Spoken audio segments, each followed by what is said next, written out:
So where is it and when was it inhabited? Well, we know that there's only one reference to Mecca. That's in chapter 48, verse 24. And this is what it says. And he it is who hath withheld men's hand from you, and hath withheld your hands from them in the valley of Mecca, after he had made you victors over them. Allah is seer of what you do in the valley of Mecca. So the one thing we know Yeah. geographical about Mecca, it's in a valley. Is that true? Mm. Have you looked at the Kaaba today? Have you looked at Mecca today? Is it in a valley? No, it's not. It's not in a valley. Ooh, you think that's bad? Let's continue on. Look what else we know about Mecca. We know quite a bit from the traditions, and we also know quite a bit from the Quran. If, of course, these references to where the prophet lived, where the representative of God lived, is Mecca. Let's just put Mecca in there into every one of these references, okay? Mm-hmm. Now, Yeah. remember, none of these verses that I'm going to refer to down below has the word Mecca in it at all. Okay? Okay. Look at chapter 3, verse 96. The first sanctuary appointed for mankind was that at Bakkah. Is that Mecca? No, it's not. Becca is a completely different word with completely different consonants. Look at the first consonant. It's with a ba, not a Mm-hmm. meme. It's with a b. Can you see Mm. a problem right there? Because we know where Becca is. That's a well-known place. In fact, there are three Beccas. Becca Valley is well known. That's up in Lebanon. Mm. That's a biblical place. So that can't be Mecca. This place where the prophet lived is the mother of all settlements. Now, Muslims say, that's Mecca. Why? Because Muhammad lived there in chapter 6, verse 92, in chapter 42, verse 7. Well, if it says so, then why didn't they use the word Mecca there? Mecca is not found there. We also know chapter 7, verse 24 that I talked about earlier is that when Adam and Eve were thrown out of the Garden of Eden, which is way up in space, that Adam was, according to the traditions, Mm. not the Quran, but according to the traditions, that Adam was thrown down to Kerala in southern India, and Eve was thrown down to Mecca, according to traditions, 9th and 10th century traditions, right? So Adam was in India, Eve was up in Mecca. According to traditions, Adam got up when he was thrown down. It's obvious that God did not know how to aim very well. So he threw Eve down to Mecca and he threw Adam, got him off, and he landed up in India. What does Adam do? He Wow. gets up and he strides up and he walks up and gets up and walks up to Mecca. Now stop and think. How do you stride and walk up to Mecca unless you're probably 200 to 300 feet tall? Mm. The idea of him striding and making his way up to Mecca, just thousands of miles away. Look on a map again. When Muslims read Mm. these stories, they don't think through how stupid a lot of these stories are. They just make no sense, right? Let's go to Abraham. Abraham in 1900 BC. How do we know that he's lived in 1900 BC? Because the Bible tells us so. The Quran never says so, but it says that Mm-hmm. he was there in the Masjid al-Haram, and he cleans out all the idols. The next morning, the people come and they throw him into a fiery pit, thinking that he had destroyed the idols. That's in chapter 25, chapter 21, verses 51 to 71. Now, as I said, Abraham was nowhere near Mecca at all. He never Mm. lived that far south. He was either in Euphrates Valley, or if you come across, he was all the way over to Haran, way over in what is Haran up the north, or where you go down to where we see now where Israel is today. That was 600 miles to 1,000 miles further north. What about the Qibla? Mm. Well, you've heard me what I've said about the Qibla. Have you noticed that according to chapter 2, verse 149 to 150, that it was redirected from Jerusalem down to the Masjid al-Haram? In Mm-hmm. chapter 2, verse 149 to 150, does not use the word Mecca at all. It's not there in the Arabic. Mecca is not there. Have you noticed that? Yeah. Yeah. It just says the Masjid al-Haram. Well, that Mm-hmm. could be anywhere. Every town had a Masjid al-Haram. Every town had a Kaaba. Dr. Hitti, who did he did his great work on the history of the Arabs, he goes and shows that Taif had a Kaaba, but Yathrib had a Kaaba, Khaybar had a Kaaba, Tabuk had a Kaaba. They all had Kaabas. So many Kaabas. Hundreds, hundreds of Kaabas. Every city Mm. had its Kaaba. Petra had a Kaaba. You can see it today. Mm. You can see the outlines of the Kaaba. Dr. Mm. Dan Gibson found out when he did the measurements on the Kaaba in Petra that it fits exactly with what the traditions that you find from the Islamic traditions. The Islamic traditions, which give the dimensions of the Kaaba, fit the Petran Kaaba perfectly. But the Meccan Kaaba that we use, that is used today, the dimensions of that Kaaba is too small. It's smaller than what the traditions say, proving that the traditions, and Azraqi, who wrote it, in the 9th century, was referring to the Petra of Kaaba, not the Kaaba in Mecca. So you can see the Qibla. Now can you understand why when Dan Gibson from 1979 up until 2004, when he went to mosque after mosque after mosque, he went to over 100 mosques. He was the first one in history to do that. The great scholar of the Qibla, the world's authority on the Qibla, Dr. David King, who is considered to be the scholar, the best mind on the Qibla. Qibla means the direction of prayer. Yeah. When he did all of his research, and he only did his research in libraries, he never went to any of these Kaabas. He only went to one mosque in his whole career. One mosque. Wow. That was Just the one in Uzbekistan. That's it. He only went to the Uzbeki mosque. One in his whole career. And yet he is the world authority on the Qibla. How stupid can you be? Can you see? How can you be the world authority and never have gone to any of these mosques that you're talking about?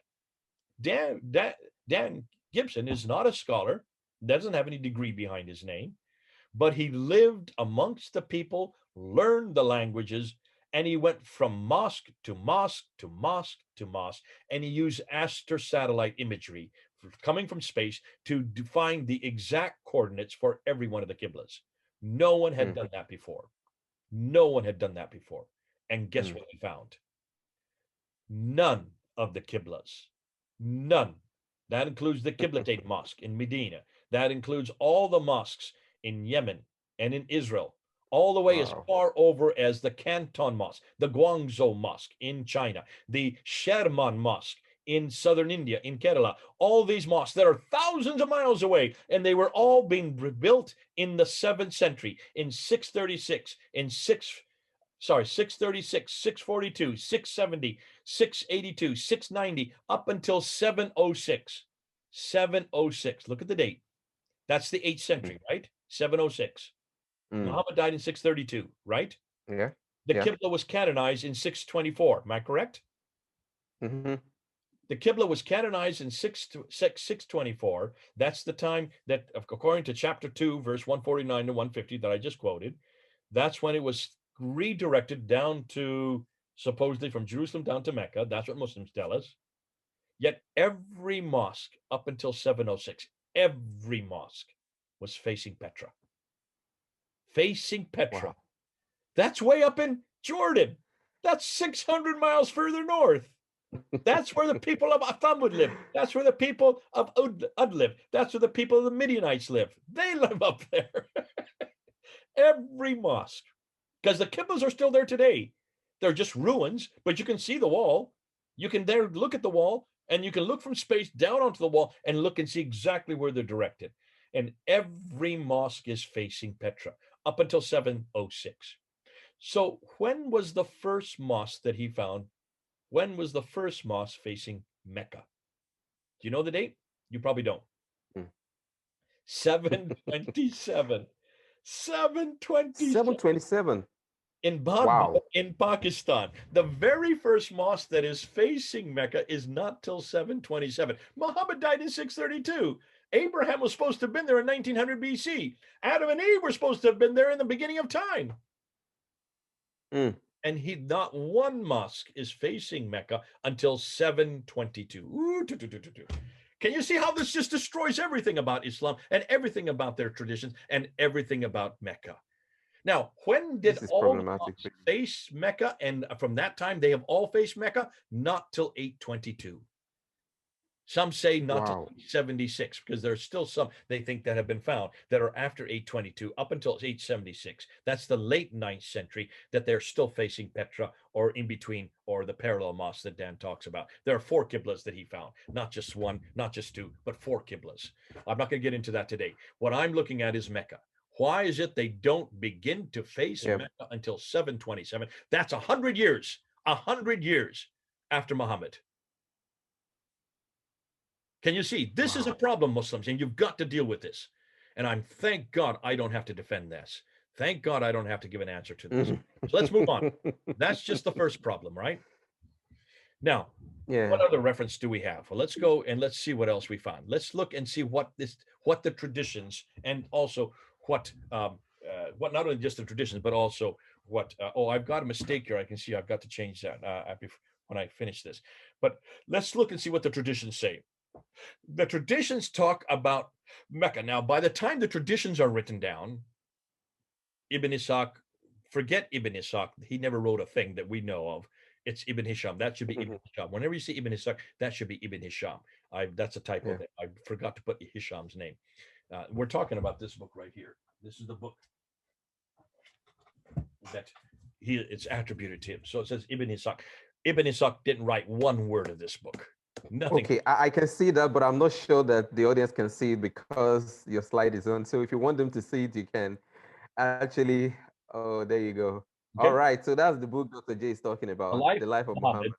And it says here, it's this is a translation by Alfred Guillaume. This comes from Ibn Hisham. It does not come from Ibn Ishaq. The reason why he's written Ibn Ishaq there is because of pressure by the Muslims. The Muslims are demanding that they use the word Ibn Ishaq, because Ibn Ishaq would have written this in 765. Ibn Hisham actually wrote this in 833. That's why this is he's being politically correct. But that's a lie. That's a lie. Ibn Ishaq has nothing to do with this book. We don't know anything from Ibn Ishaq. Nothing exists from Ibn Ishaq. Nothing has been retained today from 765. Okay, that's a whole nother problem we're not going to get into right now. Yeah, I'm hearing that for the very first time, so I think we have to bring you some other time to engage that. I've never told you this before. Oh my. No. Oh goodness, we have a lot yet to learn. Yeah, everything we know about Muhammad's life comes from this book. This is the first reference to his biography. Biography, yeah. It's very thick. It's very thick. How many pages is it? I'll tell you right now. It is a huge book. It's over 800 pages. These 800 pages have nothing to do with Ibn Ishaq. Ibn Ishaq didn't write one word of this. But Muslims want you to believe that. And so Muslims demand that Alfred Guillaume and all the Europeans who have done the translation for this book, because this was written in Arabic, this was only written in 833, not 765. That's 70 years later, which makes it a real problem for Muslims, because that means for 200 years, no one knew about this man, Muhammad. Listen, Korede, we could go on for hours just on this, but let's get back to Mecca, okay? Yeah. That's for another time. No problem. I'll come back again and we'll do that. We'll do that at another time, okay? So let me share screen again. Let's get back to this, because we have we need to get through all this. Now, what the traditions say, what Ibn Hisham, Al-Bukhari, Sahih Muslim, all of them say is this, that this place, now that it is called Mecca, because Mecca was well known by the mid-8th century. By 749, Mecca now was chosen. And we know that it was chosen by the Abbasids. The Abbasids are the ones that choose Mecca. And they change the location of the sanctuary from Petra, and they bring it down to Mecca. So Mecca from 749 on is well known. Okay, here's Ibn Hisham. He's writing in 833, and he says that it's in a valley, and it has a parallel valley. Well, you can see there are some problems here. Why would he be saying that when Mecca doesn't have a valley or in a parallel valley? He's referring to earlier traditions. So he's taken, remember, what did Ibn Hisham and what did Al-Bukhari do? They were given all these traditions from earlier times, and they were to whittle them down and throw out that which was erroneous. So he threw out everything that Ibn Ishaq said and only retained what he wanted. But of course, he just wrote down what these earlier traditions said. And these earlier traditions are all talking about Petra. But they don't want the name Petra there, so they put Mecca in there without realizing that there's some historical problems here, including this one right here. Al-Bukhari then talks about that it has a stream going through it. There are no streams in Mecca. None whatsoever. According to Sahih, to Surah 37, and outside the ruins, in fact, 2 different times in the Quran, it refers to the fact that the prophet goes outside, and when he goes outside, he passes the pillar of salt, referring to the pillar of salt of Lot's wife from the time of Abraham, from 1900 BC. There's no way that Lot's wife or that Lot himself could have been living that far south. If there was any place that salt would have been, it would have been right outside of Petra today. What is Jordan? That it has fields, that it has trees, that this place where the prophet lived has grass, has fruit, has clay, has loam. Hold on a minute. Look at Mecca. There are no trees, grass, fruit, clay, or loam. There may be today, but they've all been transported in. Why? It's one of the most arid places on earth. There's only one well there called the Zamzam well. And no one has been Mm. able to look to see if that well is very old. I imagine it's a very new well, because almost all the water that has to be brought into Mecca has to be transformed in from the Red Sea. They had to desalinate it, and they have to then for all the pilgrims. There's no water there. There's no cisterns there. Mecca is one of the driest places on earth. Therefore, it would not have Mm. had trees, grass, fruit, clay, loam. Look at the old pictures of Mecca. Whenever you look at the pictures from the 1900s or the 1800s, look at it. Yeah. It is as arid a place as you could find, with no vegetation whatsoever. And then it says that according to Sahih 6, Surah 6, sorry, in Surah 16, that there are olive trees there. There are no olive trees in Arabia. The only olive trees that can be grown are way up in the Mediterranean, which is 600 miles further north. And then it says that they have mountains overlooking the Kaaba, looking down onto the Kaaba. Look at any picture of Mecca. There are no mountains there looking down on the Kaaba. So Mm. Mecca is not in a valley. It has none of these listed above because it is just too arid and it is just too dry. Real problem here. Mm. So Dr. Patricia Kroner wanted to find out, well, then if there's no reference to Mecca anywhere, when does the reference to Mecca first appear? So she scoured all the documentations, second, third, fourth, fifth, sixth, seventh century. Guess when she found her first reference to Mecca? There it is right on the screen. The Apocalypse of Sura Wow. Methodius Continuato Byzantia Arabica. The date 741. Whoa, whoa, whoa, whoa, whoa. Wow. Muhammad was supposed to have been there and born there in 570, died and will live there until 622. Went back and reconquered it in 630. And yet the first reference we can find anywhere on any documentation is 741. 741, during the reign of Caliph Hisham. The earliest time we can find it on any map is not till 900 AD. That's the 10th century. Wow.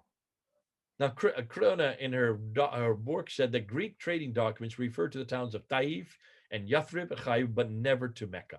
There are no references to Mecca in any of these documents. She went back and she found documents from Ctesiphon. That is what is modern day Baghdad. And these are Greek documents, and Pahlavi documents. Sorry, Pahlavi documents, which means uh, Persian documents. And here the people in Okay. Ctesiphon were sent down, these trading groups way down to Yathrib. And when they got to Yathrib, they found silver down there. So they went and started up silver mines all around Yathrib. Silver in Yathrib. And they went down these documents, talking about going down to Taif and down to Najran and going up to Tabuk and Khaybar, but no reference in any of these documents, these Persian documents, of any place called Mecca. And yet Mecca's right next door. It's just southwest of Yathrib and just northwest of Taif, down off the Tabari. So you can see these are real problems. She's looking at documents from that era. Now, what's interesting, she didn't read the entire inscription. If she'd read the entire inscription from Methodius, Continuato Byzantia Arabica from 741, if she read the second half of it, it says, as they consider it, that's Mecca, as they consider it, the home of Abraham, which lies in the desert between Ur of the Chaldees and Kara, the city of Mesopotamia. Wait a minute, hold on a minute. Take a look on a map where that Wow. is. There's Ur, which is just north of Edessa, and where Abraham came from was Haran. According to the people in the 8th century, they believe Abraham came from there. We know today that's wrong because now we've discovered Ur. That was just discovered in 1853 by G.E. Taylor, the British discoverer. He discovered the city of Ur in 1853, and that is now today in Iraq. But back in the 8th century, this is where they thought that Abraham lived. But when you look and see where that is, that's in southern Turkey. Mm-hmm. That's way up north, Wow. hundreds of miles further north, proving that they've got the wrong Mecca, even in that inscription. Well, not the Mecca they have the right Mecca, but that's the first Mecca. That's the earlier Mecca. That's not the Mecca that we know today, because nowhere anybody, no Muslim listening to us will believe that Mecca existed in southern Turkey.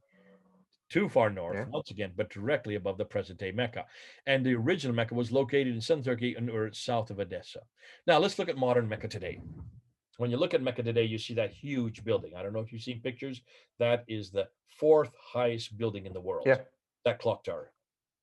Okay, it's known as Mm. Abraj Al Bayt Tower. Let's just call it the Al Bayt Tower. Okay, the Al Bayt Towers, and there's more than one. There's about 7 or 8 big buildings that are built all around it. They are huge hotels, air-conditioned hotels for very wealthy Muslims when they come to the Hajj, and they're looking right down onto the Kaaba. There, can you see the Kaaba? There's no mountains looking down on the Kaaba. There, Yeah. can you see any mountains looking down on it?